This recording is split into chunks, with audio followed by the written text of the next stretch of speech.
The difference is very minimal.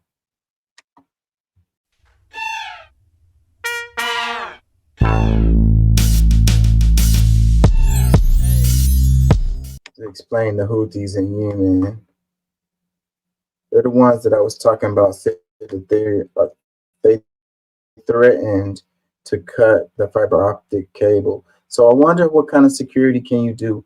You can have a submarine patrol the cable, but it's a long ass cable, bro. Like there's gonna be parts of it that you're not gonna be able to patrol. But I guess you can patrol it as much as you can 24/7, and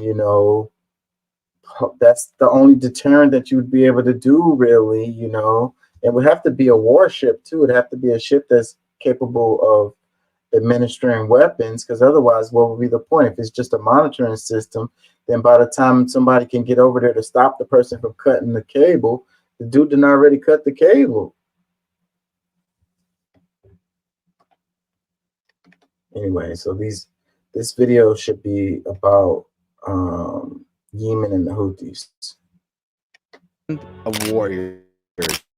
Why is a country ravaged by war and an imposed humanitarian crisis, defying global superpowers against Houthi targets in Yemen carried out by the U.S. and the UK? Well, when you say working, are they stopping the Houthis? No.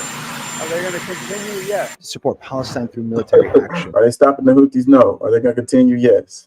I always have to translate for Biden. What the fuck? When no one else is. What if I told you that a dance can explain the history of this nation and shed light on their culture of defiance and solidarity? But first, let's go back in time. Because of its geostrategic location and its importance to commerce and trade, empires and great powers coveted Yemen, but no outside force has ever been able to conquer and control the entirety of the country. And trust me, many have tried.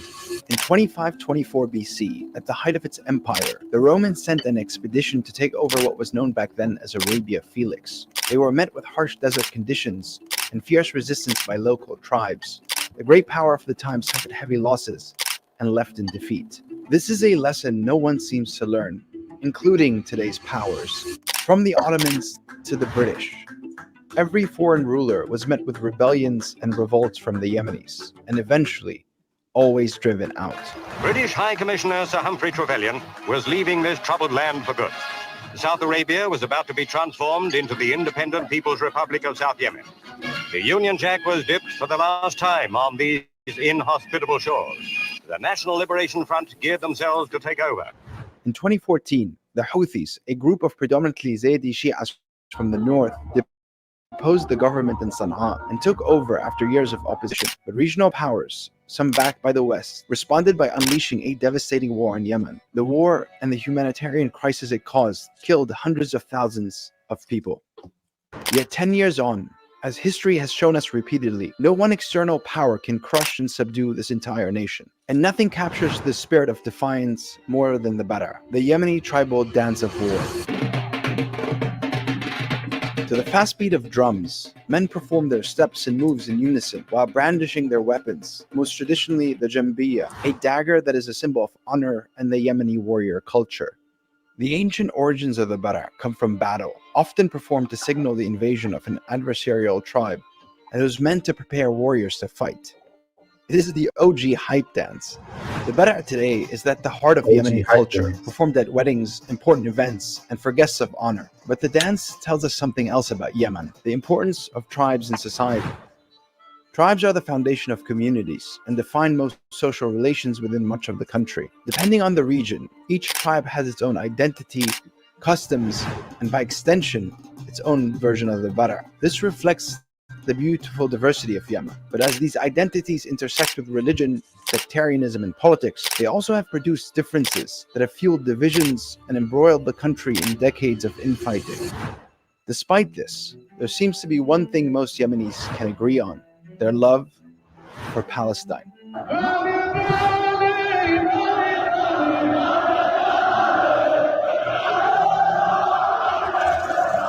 And as the Bara and history have shown us, Yemenis never shy away from a fight.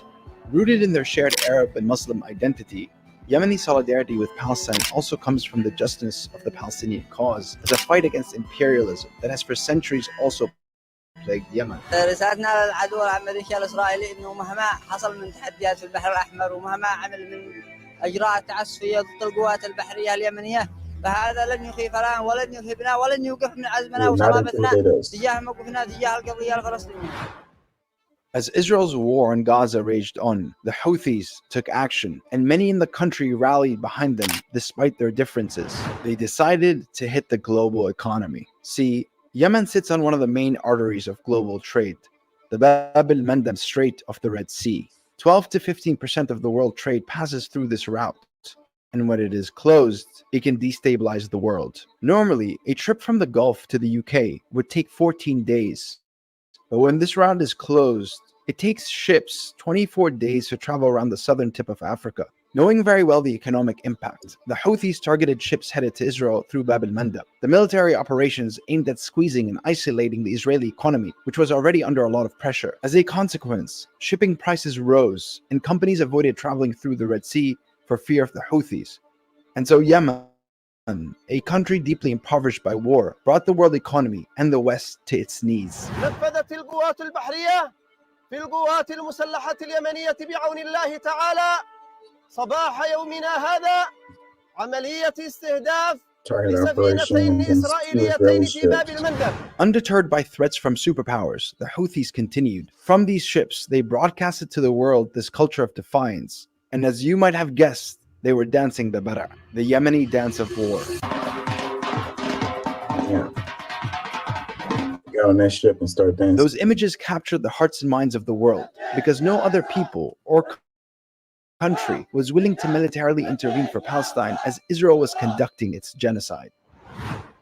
And when Yemen was bombed by the US and the UK for their military operations, millions of Yemenis went to the streets and chanted, "We don't care, bring it on, let's make it a world war." That's gangster.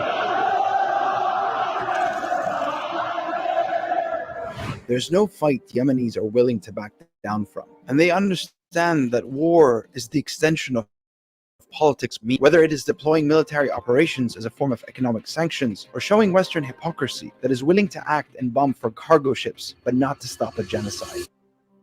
If the Bara in history can teach us anything, is that you can never subdue or crush the Yemeni spirit of defiance.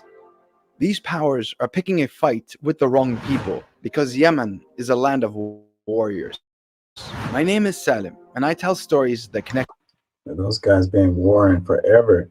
It's been bombing in Yemen for my whole life, as far as I know.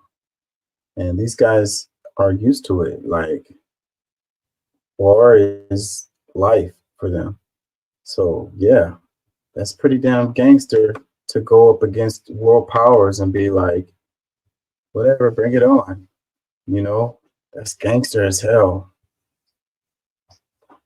You got to get your put your hats off to them for being gangsters. And everything is taken by force. Like, power doesn't give way without force.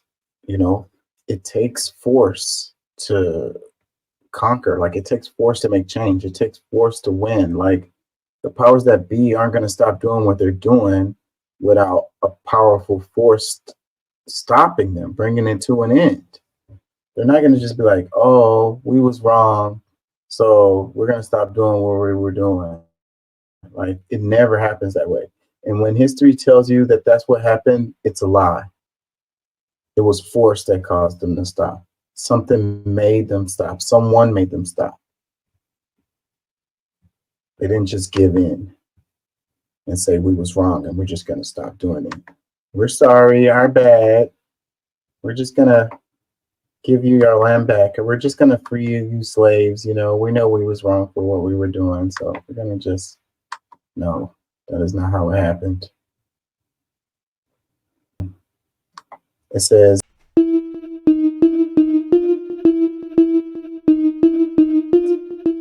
New York has secured over $183 million in compensation